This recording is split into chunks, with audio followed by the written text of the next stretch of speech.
வணக்கம் மக்களே, நான் அம்ரிதா சத்யவர்ஷா இந்திய அரசியல் அமைப்பு ஆலோசகராக பணியாற்றி வருகின்றேன்.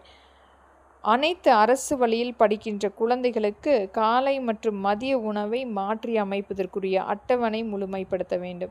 குழந்தைகளுக்கு ஏற்ப அரசு வழியில் விவசாய நிலத்திலிருந்து உணவுப் பொருட்கள் உற்பத்தி செய்து குழந்தைகளுக்கு ஏற்ப பால், தயிர் போன்ற மற்றும் அனைத்து வகையான உணவுப் பொருட்களும் எளிதாக கொண்டு வரக்கூடிய சட்ட திருத்தத்தை ஏற்படுத்த வேண்டும். அசைவ மற்றும் சைவ உணவுகள் பங்களிப்பு கொடுக்க வேண்டும்.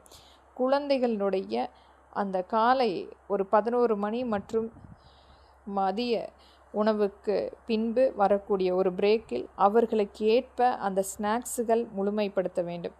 குழந்தைகள் எந்த விதத்திலுமே ஒரு தனியார் பள்ளியை பார்த்து இயங்குவதற்கு இல்லாமல் அவர்களும் அரசு வழியில் ஒரு மிகுதியான அனைத்து வகையான அரசு கொடுக்கின்ற அனைத்து சலுகைகளுமே பெற்று ஒரு நல்ல நிலையில் இருக்கின்ற பள்ளிக்கூடங்களாக, தரமான பள்ளிக்கூடங்களாக ஏற்ப அங்கீகாரம் பெற வேண்டும். சமைக்கின்ற சமையல் அனைத்துமே ஒரு படித்து முடித்த பட்டதாரி, சமையல் பயின்ற பட்டதாரி, ஊட்டச்சத்து உள்ள உணவுகளை சமைக்கின்ற பட்டதாரியாக நியமனம் செய்ய வேண்டும்.